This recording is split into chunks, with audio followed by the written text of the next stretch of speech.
Tämä on Työmoodi-podcast. Rehellistä puhetta työelämästä ja sen muutoksista, innostumisista ja onnistumisista. Podcastia hostaavat työelämän ja sen kehittämisen asiantuntijat, työnohjaajat Sanna Häkkinen ja Maarit Väisänen. Tervetuloa Työmoodi-podcastin pariin.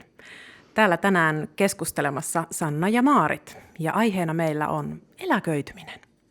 Joo, ja eläköityminen työyhteisössä varsinkin on aika semmoinen, voisi sanoa, että se itse on kohdannut tätä aika paljonkin tässä viimeisten vuosien aikana, että tuntuu, että sieltä paljon jää porukkaa pois ja paljon osaajia pois. Ja onkin tässä viime aikoina ihmetellyt, että hetkinen, että nytkö tämäkin hyvä tyyppi jää pois ja et ei ole totta, että onko meillä enää nyt vain muutama kuukausi vaikka aikaa tai et jotenkin tuntuu, että ne tuleekin silleen vähän yllättäen, että hei, nytkö se jääkin eläkkeelle? Joo, ja sitähän se varmaan niin kuin ehkä tyypillisimmillään on, jos lähtee miettimään sitä, että aika lailla semmoinen stereotyyppinen ajatus siitä onkin se, että ehkä, että no niin, nyt vietettiinkin niitä eläkkeelle lähtiäiskahveja tai kerätään jotain vaikka rahaa lahjaan tai jotain muuta, että se niin kuin ehkä näyttäytyy sillä tavalla. Mä ajattelen ainakin itse, miten mulle on näyttäytynyt työyhteisöissä eläkkeelle jääminen. Kyllä, joo. Ja ajattelen, että vitsi, että on niinku ollut semmoisessa, ja niinku huomaan, että on ajatellut monesti, että nyt kun tämä lähtee pois, mitähän me nyt sitten nämä hommat täällä hoidetaan, tai että kukahan ottaa vastuulleen sitten, että tämmöisestä asiasta, tai keneltäköhän kysyn sitten, kun ei olekaan enää sitä kollegaa siellä, keneltä on ehkä saattanut saadakin niitä vastauksia silleen vähän niin kuin apteekin hyllyltä, että vie paljon myös sellaista tietotaitoa ja osaamista myöskin sitten mennessä. Joo. Ja se on ehkä se semmoinen asia, mihin mä ajattelen, että voisi ollakin, että työyhteisössä ehkä enemmän kiinnitettäisiin huomiotakin, että miten sitä tietoa siellä siirretään ja vaihdetaan ja jo hyvissä ajoin, mitä voidaan tehdä, niin ettei sitten se osaaminen yhtäkkisesti katoa, vaan että sitä voidaan sitten jollain tavalla niin kuin hiljaista tietoakin myös sitten jotenkin vaihtaa ja viedä sitten toisten tietoonkin. Kyllä. Kyllähän niin kuin tällaiset henkilöt, kenellä on pitkä työura takana, niin kyllähän heillä on niin kuin valtavasti sitä semmoista osaamista ja semmoista arviointikykyä, ennakointikykyä ja semmoista monenlaisia taitoja, että miten vaikka ratkotaan vaikka jotakin eteen tulevaa pulmatilannetta tai että sieltä tulee niinku, siellä on niin paljon semmoista tiedollista ja taidollista osaamista, mistä me muut sitten hyödyttäisi ihan valtavan paljon, niin sen jakaminen on tosi tärkeää ja kyllä ajattelen, että myös on ihanaa, että työyhteisöissä on ylipäätään eri-ikäisiä ihmisiä, että se on ehdottomasti voimavaraa ja nyt jos tällainen niin pieni pilke silmäkulmassa, niin voi kun ei ne nyt jäiskään ne konkarit niin nopeasti aina eläkkeelle. Kyllä. Niin ja sitä jotenkin myös semmoista, että miten jää eläkkeelle, sekin. Koska toisillahan se voi olla hyvin sellainen, että no okei, mä vähän hissun kissun jään tästä pois. Tai toiset voi olla sellaisia, että huomaa, että ei, että hyvänen aika, sehän vielä jatkaa, että on niin innostunut omasta työstä ja pystyy vielä tekemään täysin hyvin sitä ja jatkaa vaan vielä, niin kuin, vaikka ehkä eläkeikäkin täyttyisi. Sitä sellaistakin variaatioa on paljon siinä, että ei ole mitään ehkä toisaalta semmoista yhtä ja oikeaa tapaa, miten tai niin kuin missä vaiheessa myöskään jäädään eläkkeelle. Että 65 kai se on vähän se semmoinen vanhuseläkeiän kohta, missä sitten ajatellaan, että jääkö siinä vaiheessa, mutta ei enää ehkä välttämättä ihan sekään ole semmoinen pelkkä kohta, että hei tässä just vaan, että voi jatkaa vaikka pidempääkin. Niin työurat on kyllä hyvin niin kuin moninaisia ja missä toinen jatkaa niin kuin pitkäänkin työelämässä, niin toinen saattaa haluta pois mitä aikaisemmassa vaiheessa, niin sen parempi ja kaikki on minun mielestä ihan ok. Kyllä. Hei, ja se piti tuossa äsken, kävi mielessä mulla, että myöskin se, että miten niin kuin me ajatellaan siitä, että kun rupeaa lähestyä eläkeikää, niin tuleeko semmoinen ajatus, että no okei, nyt alkaa jo ehkä työkyky hiipua tai että ei ole ehkä ihan enää niin kuin samanlaisella drivilla kuin aikaisemmin, niin sitäkin on tutkittu ja niin kuin havaittu sit myös se, että olisiko nyt ollut Työterveyslaitoksen tutkimus vasta, että niin kuin uupumusta esiintyy yli 50-vuotiailla niin ihan jonkun verran vähemmän kuin sitten siellä alle 30-vuotiailla. Ja sitten taas ehkä just, että sitä minäpystyvyyttä ja semmoista on kuitenkin aika paljon enemmän siellä, kun työuraa on jo takana ja niin kuin kokemusta paljon enemmän. Että kyllähän siellä on niin kuin myös sitä potentiaalia ihan todella paljon, mitä ei ehkä tule aina ajateltuakaan. Että aika nopeasti mietitään vaikka jotain, että no alkaako siellä nyt vaikka kognitiiviset taidot vähän heikentyä jo sitten iän myötä, oppiminen ja muisti, mutta siellä on paljon myös semmoista, mikä on niin kuin vahvuutta. Joo, ja ajattelen, että ihan samalla tavalla kuin nuoret henkilötkin niin suunnittelee omaa työuraansa, niin kyllä ne ikääntyvätkin tarvitsee sitä työuran suunnittelua. Et jos ajatellaan vaikka, että tämmöiset kehityskeskustelut, joita tavallisesti käydään aina se kertavuoteen, niin kyllä ne on ihan yhtä lailla niin kuin tärkeitä paikkoja sen oman työn suunnittelun kannalta niin kuin niille ikääntyvillekin henkilöille, tai jotka ovat vaikka siellä työuransa ehtoopuolella. Et siellä on ehkä sitten toisenlaisia kysymyksiä, vaikka että miten tuetaan sitä niin kuin työssä jaksamista, jos vaikka vuorokausirytmi on vaikka vähän huonompi tai sitten, että jos on vaikkapa muutenkin semmoista niin kuin haluaa jotenkin tukea sitä omaa työhyvinvointia, että säilyisi vaikka siinä kiinni töissä mahdollisimman pitkään, niin kyllähän niissä on niin kuin ihan samalla tavalla kaikenikäisien niin kuin näitä tämmöisiä toiveita ja ajatuksia pitää kuunnella. Kyllä. Niin ja olla niin kuin myös siinä, että itse valmis vähän pohtimaankin niitä, että hei, mitä asioita mä haluaisin vaikka keskustella esihenkilön kanssa siellä kehityskeskustelussa, nimenomaan sitä omaa uraa ajatellen ja sitä, että mitä mä oikein toivon. Haluanko mä sitten jäädä missä kohtaa vaikka eläkkeelle tai haluanko mä vaikka jatkaa jollain osa-aikaisuudella tai mitä ikinä se voikaan olla ja että mikä just helpottaisi sitten sitä, että siellä vielä drive säilyy ja kiinnostus ja innostus siihen tekemiseen. Ja sitten jos ei enää, niin sitten myös sekin, että no miten sovitaan, miten tehdään, miten toimitaan. Kyllä. Mutta sitten, kun ollaan puhuttu myös tästä opiskelusta ja kehittymisestä ja innostumisesta, niin eihän ne sulje toisiaan pois. Että ikääntyvä henkilö ei saisi vaikka innostua jostain uudesta tai opiskella tai oppia jotain uutta, että ihan samalla tavalla tämä innostuminen kyllä varmaan koskettaa, että olit sitten nuori tai sitten vaikka vähän varttuneempi työntekijä. Kyllä. Eikä sitten myöskään oleteta jotenkin, että sit kun on ikää enemmän tai alkaa tulla lähelle se aika kova termi ehkä se vanhuseläkeikä, työeläke.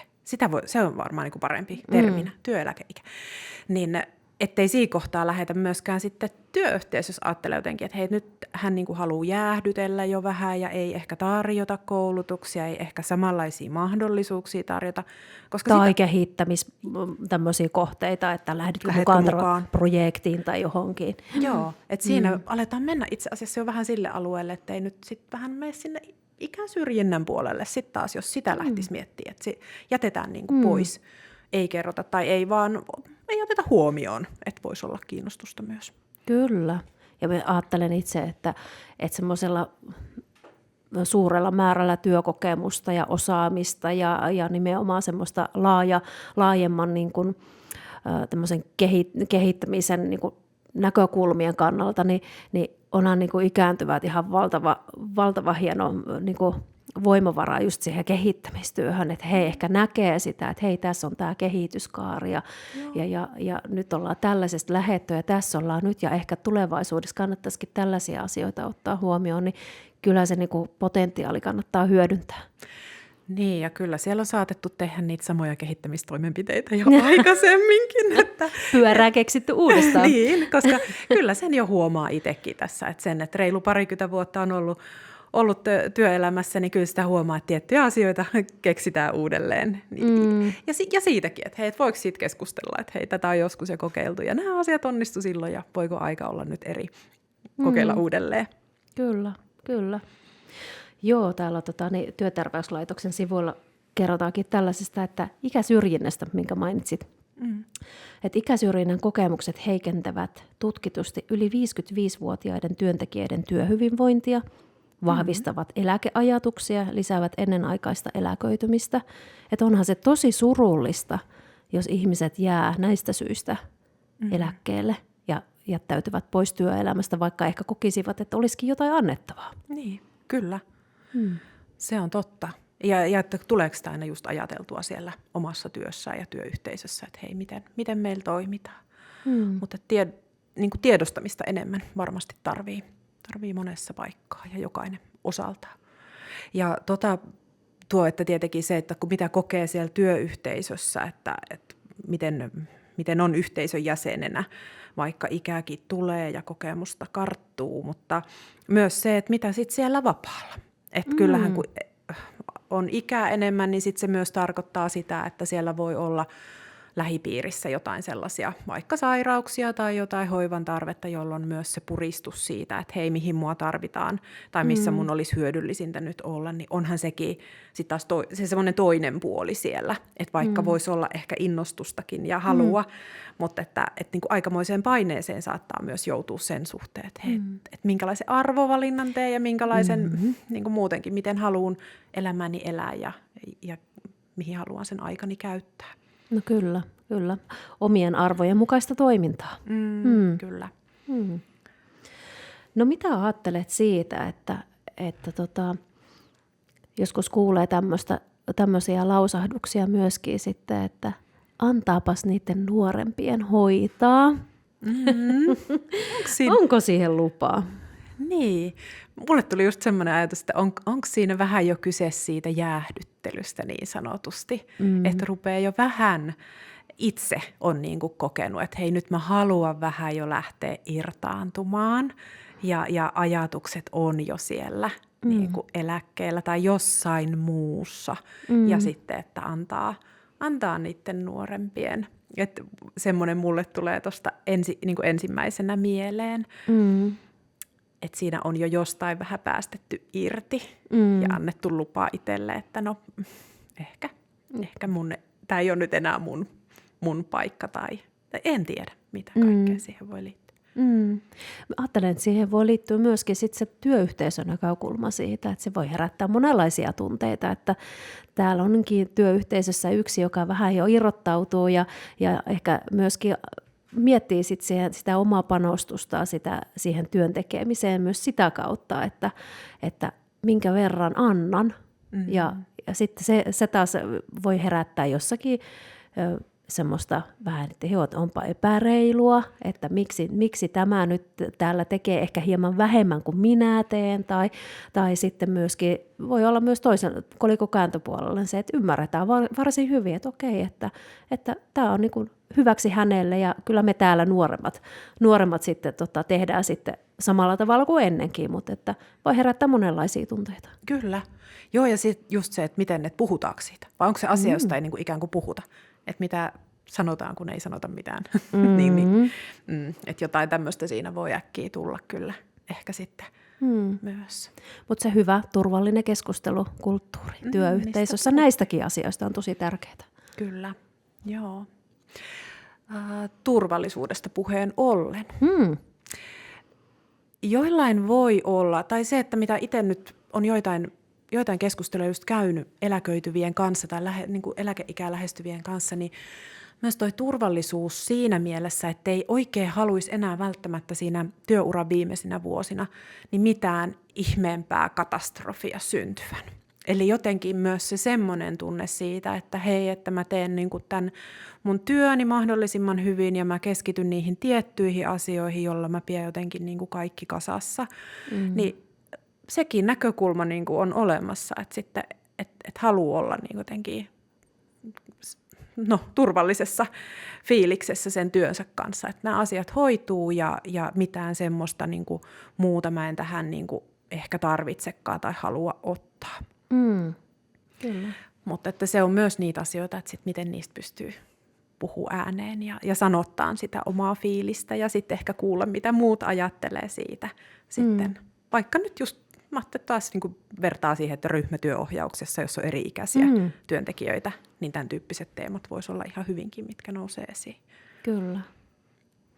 Joo, ja ajattelen, että mitäs sitten, jos tähän soppaan vielä laitetaan tämä tämmöinen muutostilanne työpaikalla, että miten me huomioidaan sitten tällaisissa tilanteissa kaikki nämä erilaiset työntekijät, jossa niin kuin saattaa olla niitä nuoria innostuneita tai miksei tietysti vähän varttuneempiakin innostuneita, mutta sitten just näitä tällaisia henkilöitä, kenellä sit ei ole ehkä niin tunteenpaloa tehdä enää sitä muutosta, kun tietää, että vaikka niitä työvuosia ei ole enää kauhean montaa jäljellä, että miten me saadaan siihen tilanteeseen rakennettua sitten kuitenkin se työyhteisön jokaiselle semmoiset mielekkäät työtehtävät ja palikat kohdilleen silleen, että se muutos mahdollistuu hyvänä kaikille. Et ajatellen vaikka, että tässä kohtaa voisi vaikka käyttääkin sitä ikääntyvää semmoisena vähän niin kuin hän ottaisi vaikka sellaisen coachaavan roolin tai semmoisen, että häntä ehkä kuullaan niin kuin asiantuntijana, että hei, että miten niin kuin tällaisiin tilanteisiin on vaikka aikaisemmin tehty ja minkälaisia vastauksia on ollut tai ratkaisuehdotuksia on haettu ja mikä on toiminut, mikä ei, niin häntä voisi ehkä käyttää tällaisessa roolissa. Totta, koska se voi olla aika turhauttavaa myöskin, että jos niitä ei kuulla, niitä ajatuksia, että hei, miten on tehty tai että no joo, mä tämän tiedän tai tämä on toiminut ja miksi nyt muutetaan. Ja et siitä pääsisi keskustelemaan ja kuulemaan ne kommentit ja ajatukset. Ja sitten ei tarvitse aina jokaisen työtehtävä ollakaan se, että kehitän jotain ihan uutta, että sen kehittämisessä tarvitaan monenlaista osaamista. Niin, että arvostetaan myös sitä, että se on eri, niin kuin monen tasosta se, tai monenlaista se osaaminen, että eri tasoilla tehdään asioita. Kehitetään ja pidetään rutiineja yllä ja pysytään perustehtävässä ja hoidetaan hommansa. Että on monenlaisia. Kyllä. Hei, mainitsit tuossa aikaisemmin tuon työnohjauksen ja en malta olla nyt vielä palaamatta siihen. Mitä sinä ajattelisit, nyt sinulla on vähän tuommoista osaamistakin tuohon eläköityvän henkilön työohjaukseen, niin mitkä ne voisi olla ne sellaiset teemat, että mitä siinä työnohjauksessa voitaisiin puhua siellä eläköityvän henkilön kanssa tai työyhteisön kanssa, missä on eri-ikäisiä? No varmaan sekin, että missä vaiheessa, koska sekin voi olla niin kuin, että eri vaiheita siinä eläköitymisessä. Eli voihan olla niin, että on vasta niin kuin, ajatukset vasta heräämässä siihen, että hei, että missä vaiheessa mä voisin olla niin kuin jäämässä eläkkeelle, niin totta kai silloin ne keskustelut enemmän painottuu just siihen, että no mitä mahdollisuuksia siinä on ja mitä semmoista, mitä jäät miettimään. Mutta sitten kun lähdetään menee ihan siihen niin kuin suunnitelmiin ja aikeisiin, että hei nyt tämä rupeaa tulemaan niin kuin ajankohtaiseksi, niin tottahan siinä käydään läpi sitä omaa niin kuin työroolia, millainen se on ollut. Ehkä ihan taas päästään siihen urasuunnitteluun, mutta urapolkuun myös niin kuin taaksepäin. Että käydään läpi sitä, että mistä on tultu ja missä nyt ollaan ja mitä sitten tulevaisuudesta. Mä näen vähän sellaisena niin kuin aikajanana myös sitä, että sitä on ihan hyvä käydä yksilökeskustelussa. Ja sitten tietenkin myös se, että miten niin kuin identifioituu, että onko se ammatti, minkälaisessa roolissa se on ollut sitten se oma ammatti, titteli, nimike, missä on. Ja mitä sitten, kun sitä ei ehkä ole tai se muuttuu jollakin tapaa. Tai sitten myös totta kai se semmoinen, että miten sitä tietoa sit siirretään siellä työyhteisössä ja mitkä on ne asiat, mitä ehkä tarvitsisi sitten siihen tuekseen. Ja jotain tämmöisiä nyt ainakin ensimmäisenä tässä tulee mieleen. Joo. Urasuunnittelua. Kyllä, jos ajattelen, että sitä tarvitaan kyllä varmasti ihan kaikenikäistä kanssa. Että ihan samalla tavalla myös semmoisen vähän niin kuin siltaavana kahden elämänvaiheen välillä. Että jollekinhan se voi olla todella iso muutos, toiselle se ei niin kuin hirveästi hetkauta tai se on semmoinen odotettu positiivinen elämänmuutos, niin ajattelen, että kuitenkin siihen kohtaan niin kuin semmoista vähän niin kuin siltaa, että hei, miten minä rakennan tämän polkuni. Kyllä. Niin, että suunnitelmallisesti nimenomaan.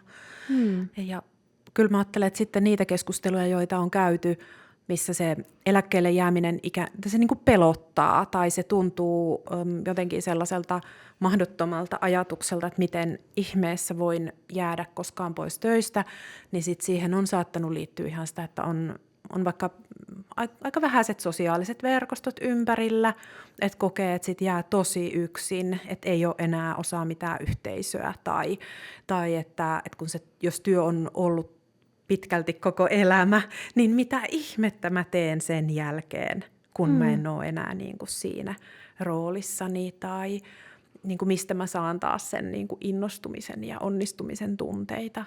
Että ne on sitten ollut niitä, mitä tietenkin tarkastellaan. Niin kyllä se varmaan tämmöinen ajatus siitä, että me jokainen tarvitaan sitä yhteisöä kuitenkin ympärille ja siitä yhteisöstä irrottautuminen voi olla oikeasti aika kovakin paikka. Ja sitten se myöskin koskettaa meitä semmoisesta niin kuin perustavanlaatuisista tunteista. Olenko vielä tarpeellinen jollekin tai jollekin yhteisölle tai ylipäätään niin kuin yhteiskunnalle. Että jos en olekaan enää töissä työtä tekevä ihminen, niin onhan isoja tunteita. On. Ja ajattelepa sitä nyt niin kuin itsellekin, että jos multa otettaisiin tämä ammattirooli pois, mitä mä oon, tai että mitä tapahtuisi sitten, jos yhtäkkiä ei voiskaan tehdä niitä töitä, joita tekee, niin siinäpä sitä ollaankin. Että mitä jää jäljelle? Ja kun ajatellaan, niin kyllähän ne on aika tärkeitä asioita myös tunnistaa, kyllä, että mitä jää jäljelle myös. Koska eihän se aina tarkoita sitä, että se menee eläköitymisen kautta.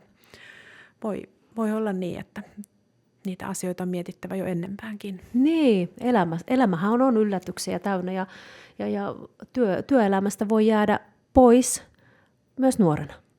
Kyllä. Joo, ja sitten jos ajatellaan, että jää eläkkeelle, niin saattaa jäädä vaikka työkyvyttömyyseläkkeelle. Kyllä. Tai että se, niin kun ne vaihtoehdot myös senkin suhteen on muutkin kuin pelkästään iän mukaiset. Kyllä. Ja jos palataan vielä tuohon työnohjaukseen, niin ajattelen, että työnohjauksen teemoja voisi vaikka olla se osaamisen jakaminen ja siellä työyhteisössä ja myöskin sitten se semmoinen niin kuin riitti siihen, että hei, meidän työyhteisö muuttuu.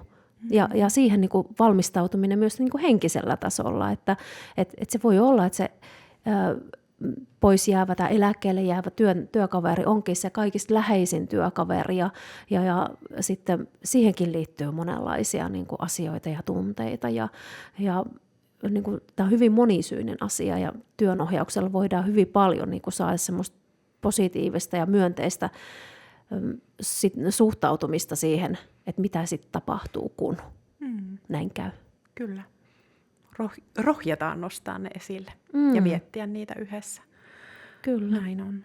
Ja toihan on kyllä semmoinen asia tuo eläkkeelle jääminen, että sitä ei kauhean moni keskustele esihenkilön kanssa edes niistä ajatuksista etukäteen, että se voi ollakin, että hyvin sitten kun on jo tehnyt pitkälle suunnitelmat tai että nyt on se eläkepäivä jo tiedossa, niin vasta sitten ilmoittaa esihenkilöllekään, ettei niinku saati sitten puhua sinne työyhteisölle muuten. Niin että onhan semmoistakin kuitenkin, että olisiko ollut just Ilmarinen, joka oli sitä selvittänyt, niin 40 keskusteli niistä eläkeaikeista ennen sitä päätöksen tekemistä niin esihenkilön kanssa. Niin se on kuitenkin aika moni ei sitten keskustele. Olen ehkä hämmentynyt tuosta, että on noinkin pieni luku. Ajattelen, että miten suuri askel se kuitenkin on, tai oletusarvoisesti suuri askel. Kyllä. Ja se jotenkin, että ennen kuin tekee päätöstä, että pitää olla tosi varma ennen kuin sit lähtee esihenkilön kanssa juttelemaan tai työkavereille kertoo. Mutta en tiedä, vaikuttaako myös sekin, että eletään aika epävarmoja aikoja ja että rohjetaanko sanoa sitä ajatusta ääneen, kun ei tiedetä, että mitä jos mut vaikka laitetaan jo heti ennempään pois tai että mua ei katsota enää varteen otettavaksi. En tiedä, mitä kaikkea pelkoja siellä voi myös uhkia niin kuin kokea. Niin, tuohan on ihan täysin luonnollista, että näin ajattelee. Kyllä. Ajattelen myös, että tuosta ehkä löytyy syy siihen, mistä lähdettiin alkujaan liikkeelle. Että ne tulee ne eläkepäätökset sieltä hyvinkin tälleen muille kollegoille ja työntekijöille silleen yllätyksenä. Saattaa tulla myös, että niitä on näitä asioita pohdittu hyvin, hyvin pitkään, eikä uskallettu välttämättä sanoa ääneen. Ja sitten sanotaankin vasta sit siellä viime metreillä, että hei, nyt näin tapahtuu. Joo, niin se selittäisi kyllä. Selittäisi, Sitä. ehkä. Joo, kyllä. Päästään hyvin siihen, mistä lähdettiin liikkeelle, niin totta. Joo. Mutta jos ajatellaan, että mitä me haluttaisiin nyt sitten, kun kuulijat tätä pohdiskelee siellä ja miettii, ja että miten se siellä omassa työyhteisössä näkyy, tai jos on itse siinä iässä, niin minkälaisia, onko meillä jotain niin kuin neuvoja, ohjeita, mitä antaa? Onko teillä ollut jotain, tai muistatko työuralta semmoisia kohtia, että mikä olisi toiminut jotenkin hyvin, että sitten just siinä eläkkeelle jäämisen kynnyksellä, että No itse ajattelen, että ne kaikista parhaimmat kokemukset, ne kyllä rakentuu sen semmoisen avoimen, turvallisen keskustelukulttuurin ja hyvän dialogin ympärille, että voidaan sitten työyhteisönä niin kuin varautua siihen, että hei, että täältä jää nyt tämmöinen konkari ja tämmöinen osaaja pois.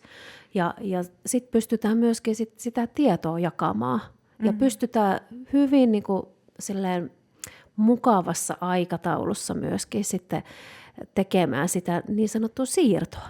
Et sitten mietitään, että hei, että perehdytätkö hänet niin kuin tähän työtehtävään tai pitäisikö tämän kun työkaverin tietää tuosta asiasta vaikka jotakin, niin sitten sitä tietoa tulee jaettua ja sitten se samalla toimii kyllä ihan yhtä lailla niin sille työyhteisölle kuin sitten sille varmasti sille pois jäävälle henkilöillekin niin semmoisena riittinä.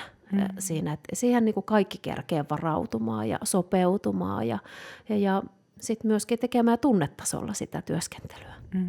Kyllä. Ja silleen kun ajattelee, että jos siellä työkaverina miettii, että mitä mä voisin tehdä, niin myös jotenkin se, että mitä mä haluaisin tuolta ihmiseltä oppia tai mitä mulla on vielä semmoista, missä mä voisin hänen kanssa kulkea hetken matkaa, että jotenkin niin kuin saisin omaksuttua jotain myös häneltä. Kyllä. Ja onhan se, ei ne helppoja ole niillekään, ketkä jää sinne töihin. Just sitä ikävää ja kaipuuta varmasti on. Ja se, että kuin tervetuloa vaikka käymään sit siellä työyhteisössä edelleen. Tai että järjestetäänkö vielä jotain juttuja, missä myös sitten ne, jotka on jäänyt eläkkeelle, niin ovat sitten vielä tervetulleita vaikka johonkin tiettyihin juttuihin. Tai käy kahvilla. Tai. No ihan tässä hiljattain olin tyhypäivässä, jossa oli vastikään eläkkeelle jäänyt kollega mukaan. Ai miten se oli kiva. Se oli tosi ihana, että hän oli mukana. Niin ja sitten tuo vähän erilaisia terveisiä taas ja näkee vähän erilaista puolta hänestä sitten, mitä on ollut silloin työura-aikana. Vai miten koit? Oliko? Vai oliko se ihan niin kuin sama ihana ihminen hän oli kuin mitä ennenkin. Ja se oli jotenkin, kun hän ei olisi ollut päivääkään poissa. Joo, kyllä. Joo, ehkä me voidaan tähän tälleen kiteytetysti sanoa, että rohkaistaan yhteiseen hyvään keskusteluun, vuoropuheluun ja semmoiseen avoimuuteen, että tietysti toki riittävässä määrin, että yltiöpäisen avoin ei tarvitse olla myöskään niiden omien eläkkeelle jäämisen suunnitelmien kanssa, mutta että sitten kun tiedät, niin ehkä se olisi hyvä jakaa ja sitten työyhteisönä yhdessä siihen myös sitten miettiä ja vähän valmistautuakin. Ja jos se ottaa vähän se, musta se urasuunnittelu on siinä aika kiva termi, että jos se ottaa myös siltä kannalta, että nyt miten mä pääsen tekemään tämmöistä urasuunnittelua, myös tässä kohtaa työelämävaihetta tai uran polkua. Kyllä. Hei, olipas kiva keskustella tämmöisestäkin aiheesta ja ajattelen, että tästä aiheesta on hyvä keskustella ja hyvä puhua myös ääneen myöskin ihan jatkossa. Kyllä. Joo, ja pitää sellainen mieli siinä, että ei ole mikään semmoinen yksi ja yhteneväinen ryhmä, he ketkä ovat eläkeikää lähestymässä, vaan siellä on ihan yhtä monipuolista porukkaa kuin missä tahansa muussakin ikäryhmässä, ketkä työelämässä ollaan. Kyllä. Ja ajattelen myöskin, että se, mitä me jokainen voidaan tehdä, niin että me pidettäisiin yllä sellaista positiivista keskustelua niin kuin kaikenikäisistä työtä tekevistä henkilöistä, että jotenkin se semmoinen, että me voidaan vaikuttaa siihen, miten me asennoidutaan ja minkälaista puhetta me täällä niin kuin viljellään.